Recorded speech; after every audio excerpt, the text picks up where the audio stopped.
Shalom Aleichem Besem Hamasyah. Pada pembahasan sebelumnya saya mengajak kepada saudara untuk menelaah teori-teori yang muncul pada abad modern tentang spekulasi Natal. Ada yang membuat teori Yesus lahir pada perayaan Pondok Daun. Ada bahkan yang untuk membantah penanggalan kuno gereja bahwa Yesus lahir pada tanggal 25 Desember dengan mengemukakan teori bahwa Yesus lahir di musim panas pada saat pohon kurma berbuah. Nah, saya harus katakan bahwa semua teori ini adalah teori yang muncul ratusan tahun setelah peristiwa Natal itu sendiri terjadi. Bahwa narasi-narasi Natal baik yang tercatat dalam Injil Matius maupun Injil Lukas itu memberikan kepada kita informasi yang cukup penting. Yang pertama, pada saat Yesus itu dilahirkan, orang Majus datang ke Bethlehem dengan dibimbing oleh bintang Natal. Nah, sejak tahun 1604 ketika teleskop atau teropong bintang itu ditemukan oleh Johannes Kepler, saat itu mulai diteliti apa sebenarnya atau bintang apa yang sebenarnya pernah tampak membimbing orang Majus ke Bethlehem untuk bertemu dengan Kristus. Berdasarkan penelitian dari banyak ahli, bukan hanya secara astronomi, tetapi juga seorang arkeolog yang bernama Scannable tahun 1925 melakukan penggalian di Menara Jipar di Babel.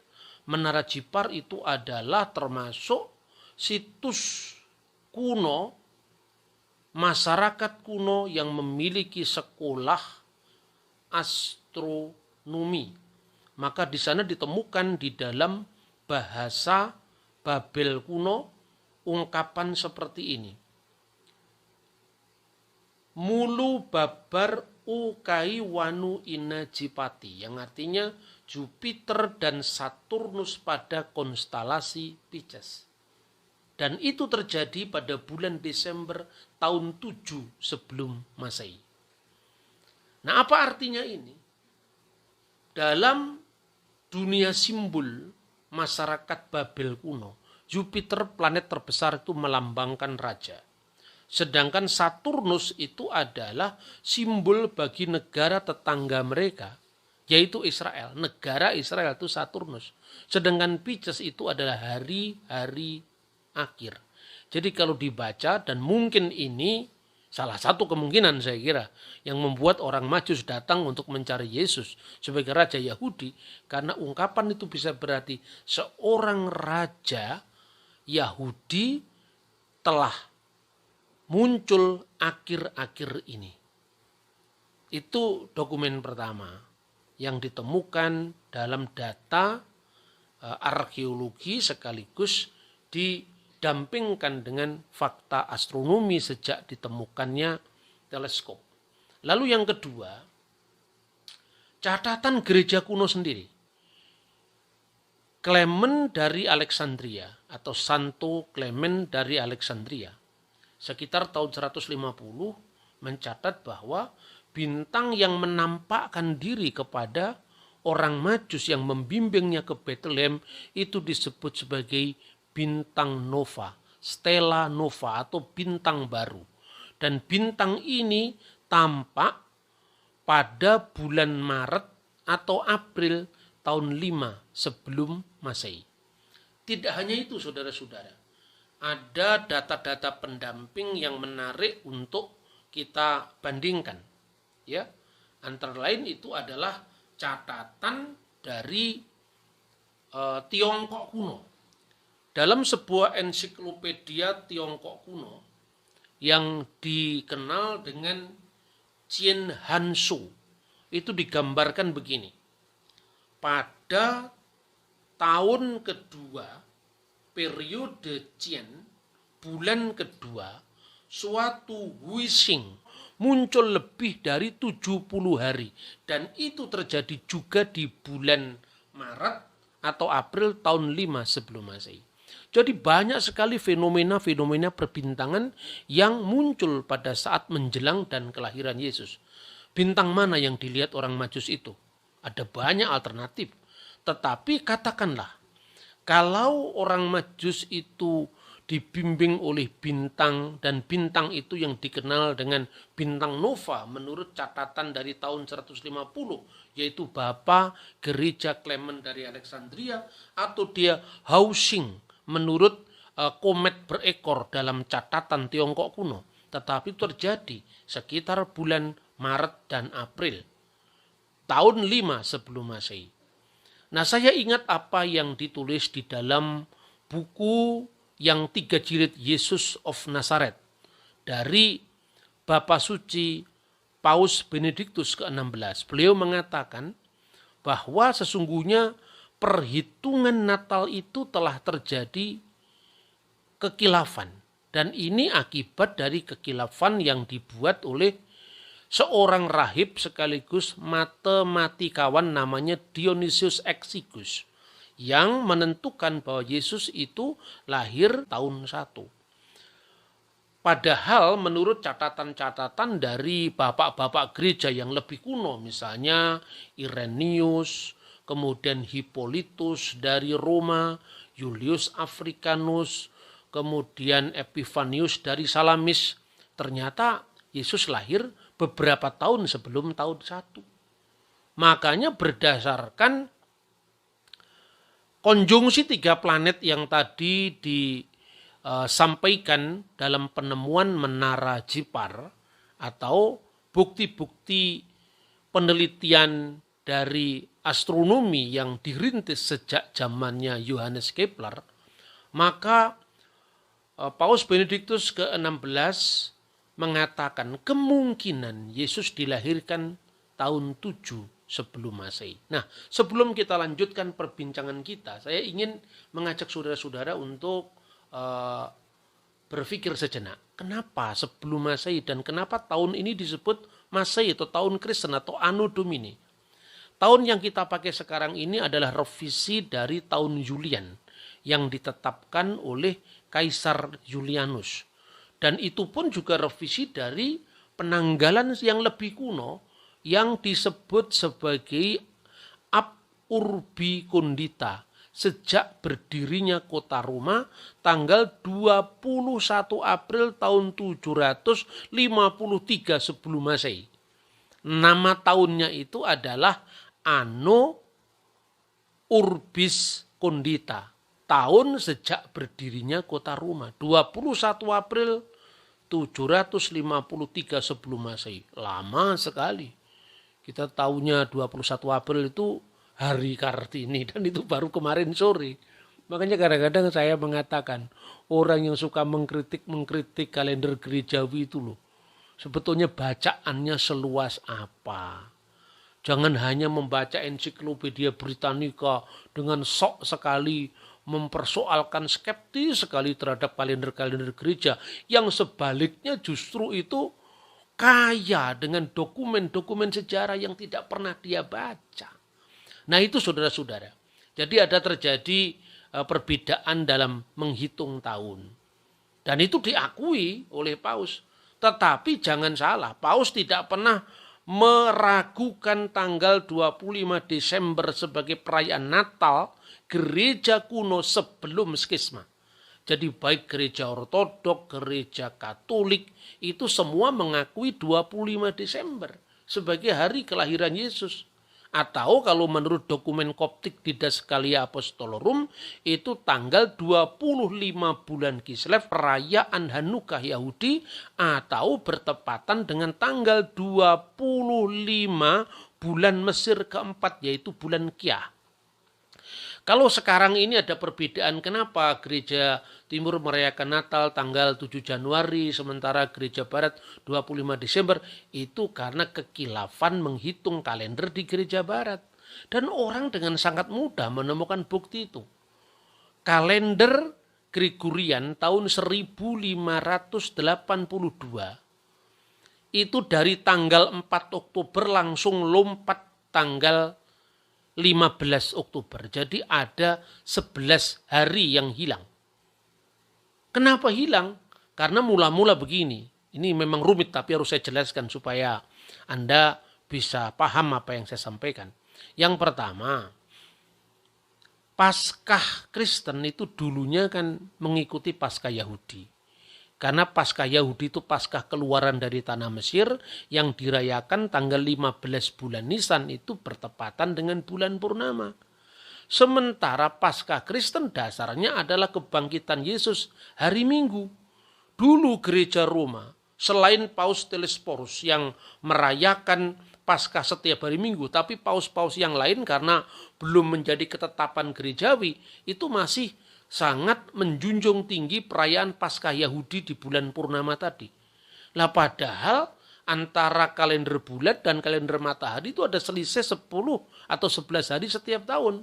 Sehingga tahun ini misalnya tepat bulan purnama, tahun depan lagi geser nggak tepat. Maka harus disesuaikan antara minggu dan bulan purnama tadi. Akibatnya tahun 1582 kita geser dari tanggal 4 Oktober kemudian langsung tanggal 15 Oktober.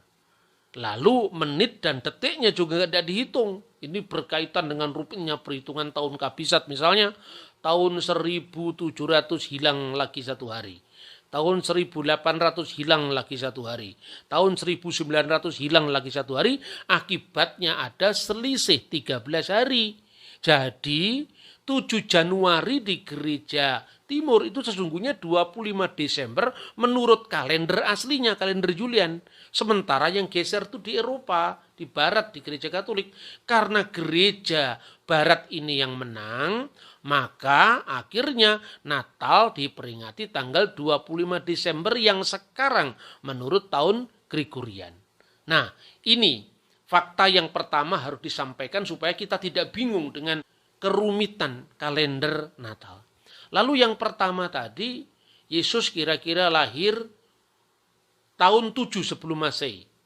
Oleh karena itu, Paus Benediktus ke-16 mengingatkan kita dalam bukunya The Spirit of Liturgy, mari kita tinggalkan mitos-mitos Natal, termasuk mitos 25 Desember, Sol Invictus tadi. Lalu orang Majus, kalau misalnya dia bertemu dengan Yesus dibimbing oleh bintang nova tadi sekitar bulan April, Maret atau April tahun 5 sebelum tahun Masehi, maka usia Yesus saat itu kurang lebih 2 tahun. Dan ini cocok dengan Alkitab. Seringkali dalam aksesoris-aksesoris Natal, perayaan Natal populer itu bersamaan dengan bayi Yesus di Bethlehem, orang-orang Majus atau 3 raja yang bijaksana membawa emas, kemenyan, dan mur. Padahal tidak seperti itu. Alkitab sendiri mencatat di dalam Matius pasal 2 ayat 11. Pertama, orang Majus tidak lagi datang di groto atau di kandang Bethlehem. Tapi dia datang di rumah Bunda Maria. Pertama. Yang kedua, ketika Herodes merasa dikelabui oleh orang-orang Majus yang menempuh jalan lain, maka dia murka, naik pitam, marah luar biasa, dan dia mengeluarkan dekret membunuh setiap anak di Bethlehem dan sekitarnya yang usianya di bawah 2 tahun. Mengapa di bawah 2 tahun? Karena perkiraan waktu itu Raja Yahudi atau Yesus yang disembah oleh orang Majus itu kira-kira berumur 2 tahun ke bawah atau 2 tahun kurang lebihnya lah, kira-kira seperti itu. Kalau kita mengacu pada kalender konjungsi 3 planet Desember tahun 7 sebelum Masehi dengan penampakan bintang nova kira-kira bulan Maret April tahun 5 sebelum Masehi. Nah, kemudian Kristus pergi bersama dengan Santo Yosef dan Santa Maria pergi ke Mesir. Selanjutnya kita akan melihat sumber-sumber dari gereja kuno. Secara khusus adalah sumber gereja Koptik. Mengapa? Karena gereja Mesir, gereja Alexandria inilah yang mendapat kehormatan dikunjungi keluarga kudus. Karena itu di dalam Sinaksarion Koptik ya, yang terdiri dari 2 jilid ini, kitab Al-Sinaksar, ini disebutkan bahwa keluarga kudus itu tiba di Mesir, khususnya kalau di dalam rute perjalanannya itu Kristus dan keluarga kudus itu berangkat dari Bethlehem menuju ke Gaza, dari Gaza nanti dia menuju ke tempat yang sekarang disebut Syekh Juwaik. Kemudian dari Syekh Juwaik dia pergi ke El Aris, dari El Aris dia pergi ke Pelusium, kota kuno yang sekarang disebut Farama. Dari Farama kemudian dia pergi ke tempat yang sangat terkenal di Mesir yang dikenal dengan Tel Busta, tempat orang-orang Mesir kuno menyembah berhala.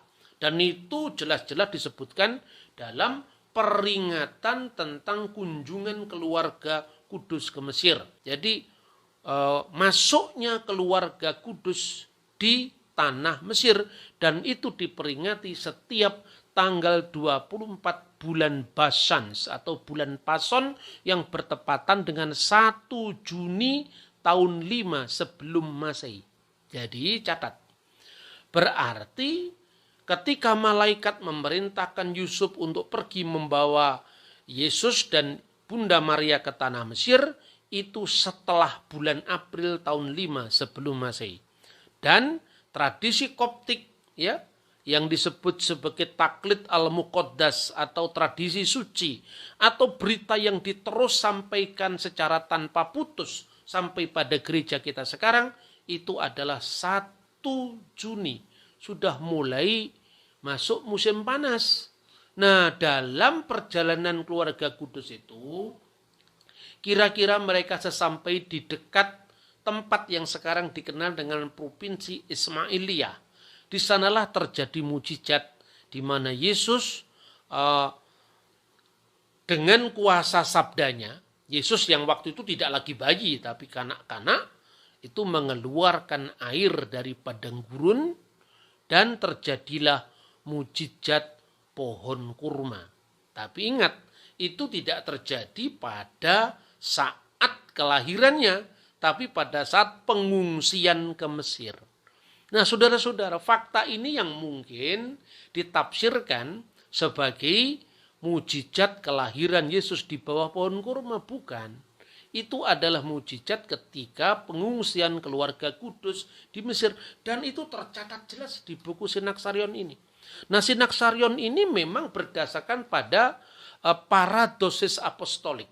Paradosis apostolik itu adalah suksesio apostolik yang diterus sampaikan dari zaman abad pertama melalui para rasul ke muridnya para rasul, ke murid-muridnya para rasul. Sekalipun yang namanya Sinaksarion itu singkat-singkat, tidak terlalu detail.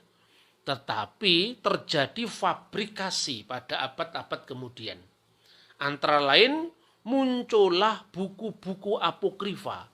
Nah, dalam buku-buku apokrifa itu kadang-kadang memang diceritakan lebih panjang dan semi legendaris itu sebetulnya, atau ya dipanjang-panjangkan atau mungkin ditambah-tambah itu kira-kira. Antara lain disebutkan dalam sebuah buku apokrif yang berjudul Injil Matta Al-Manhul, yaitu Pseudo Gospel of Matthew, secara khusus pasal 20.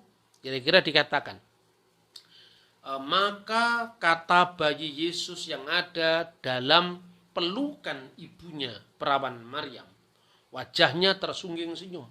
Lalu dia berkata, ketika mereka kehausan di padang gurun tadi, wahai pohon, rendahkanlah dahan-dahanmu untuk memberi makan kepada ibuku dari buah-buah segarmu.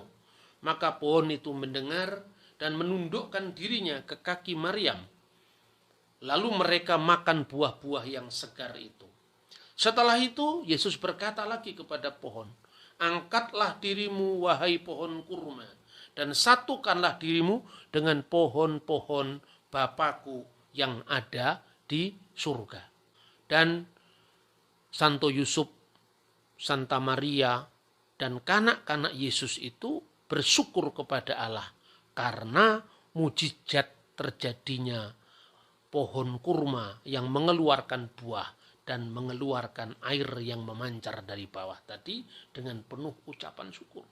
Ini dicatat dalam buku yang kira-kira ditulis baru pada abad ke-6. Jadi sudah jauh sekali dari peristiwa. Itulah sebabnya gereja membedakan kisah-kisah yang memang punya nilai historis dan kisah-kisah yang semi legendaris tadi. Padahal dalam konteks hitung-hitungan tahun tadi, mulai dari penampakan bintang nova sampai kemudian dia pergi ke Mesir dan tiba di sana mulai musim panas, yaitu tanggal 24 bulan Pasion atau tanggal 1 Juni sehingga terjadi itu musim pohon kurma. Itu Yesus sudah berusia lebih dari 2 tahun. Dengan demikian, karena di dalam teks-teks apokrifa yang membanjir informasinya khususnya lewat tradisi lisan bahwa Yesus yang buat mujizat itu masih bayi, maka kemudian muncul kisah seolah-olah Yesus lahir di bawah pohon kurma. Nah, bagaimana sikap gereja tentang buku-buku apokrif ini ya? Pertama-tama gereja kritis. Mengkritisi buku-buku itu. Misalnya, ini bisa dibandingkan tulisan dari Abuna Abdul Masih Basit Abul Khair. Beliau ini adalah kahin kanisah Sayyidah Al-Adra Bimasturut. Jadi dia adalah seorang imam atau seorang abuna dari gereja Ortodok Koptik, gereja Sayyidah Al-Adra, gereja Lady Mary, yaitu gereja Bunda Maryam yang ada di Masturut. Dan Masturut itu salah satu situs perjalanan keluarga kudus di Mesir. Judul bukunya adalah Abu Grifa Al-Ahdul Jadid, kitab apokrifa perjanjian baru. Yang pertama pertanyaannya, kaifa kutiba, bagaimana buku-buku seperti ini ditulis? Lalu walimada rafadatuha al-kanisah, dan kenapa gereja menolak buku-buku seperti ini? Jadi artinya apa? Ini adalah pengembangan, bahkan fabrikasi dari kisah-kisah yang memang sebetulnya itu pada dasarnya ada dalam buku-buku Sinaksarion, tapi dikembangkan lebih bebas lagi. Dan itu menjadi banyak acuan dari kelompok-kelompok tertentu pada masa dulu, dan itu muncul ratusan tahun setelah peristiwa. Jadi bedakan antara sejarah dengan kisah-kisah semi legendaris. Kalau sejarah itu kan jelas, misalnya gini ya, gereja Ortodok Koptik itu bisa menghitung keluarga kudus itu kira-kira tinggal di Mesir sekitar 3 tahun 6 bulan. Ada yang menghitung 3 tahun 11 bulan. Dari mana kita bisa tahu seperti itu? Ya dari Alkitab. Kan Alkitab tidak ada eksplisit, Pak. Ya memang eksplisit tidak ada, tapi implisit ada. Kenapa? Karena menurut Injil Matius pasal 2 ayat 15 dan pasal 2 ayat 20, keluarga kudus itu diperintahkan untuk mengungsi ke Mesir sampai Herodes mati. Dan malaikat kembali menampakkan diri kepada Yusuf bahwa bawalah anak itu kembali ke tanah Israel karena raja yang hendak membunuh dia sekarang sudah mati. Dari mana kita tahu kematian Raja Herodes? Catatan sejarah yang sejaman. Salah satunya adalah karya dari Flavius Josephus. Dalam karya Josephus ini dengan jelas dikatakan bahwa Herodes Agung itu mati pada saat terjadinya gerhana bulan. Nah, sekarang para ahli sejarah kuno Israel itu mencatat matinya Herodes Agung. Ada yang mengatakan karena terjadinya gerhana bulan itu tahun 4 sebelum Masehi. Dan ada ahli lain yang menganggap tahun 1 sebelum Masehi. Itu penelitian tentang kapan terjadinya gerhana bulan, yaitu pada saat Herodes mati tadi.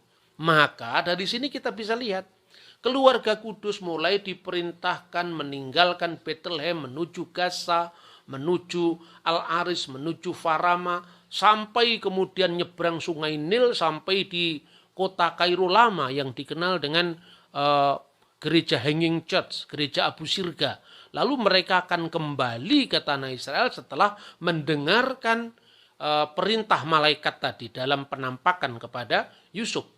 Jadi bisa dihitung, kalau dia tiba, dihitung mulai tibanya bulan Juni pada saat mulai musim panas tahun 5 sebelum Masehi sampai kemudian matinya Herodes itu sekitar bulan Januari terjadinya gerhana bulan tahun 1 sebelum Masehi, maka keluarga kudus tinggal di Mesir lebih dari 3 tahun, 3 tahun 6 bulan, 3 tahun 7 bulan, tinggal dari mana kita menghitungnya.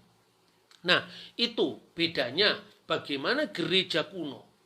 Ya, bapak-bapak gereja yang kemudian dilecehkan setelah munculnya teori spekulatif Dewa Matahari Sol Invictus tahun 743, zamannya Keraton Surakarta Hadiningrat berdiri itu terlalu baru untuk kita bisa bandingkan dengan dokumen-dokumen gereja.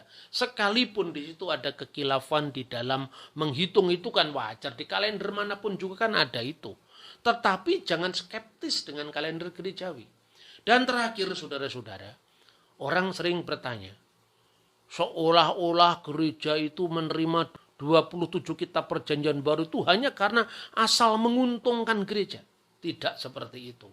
Kenapa kitab-kitab seperti Injil Tufliyah, Injil masa kanak-kanak Yesus yang ditulis pada abad ke-5 dalam bahasa Syriak dan terjemahan Arabnya abad ke-7 sekitar tahun 600-an. Kenapa kita menolak Injil Thomas Israeli yang memuat tentang kisah Yesus pada masa kecil?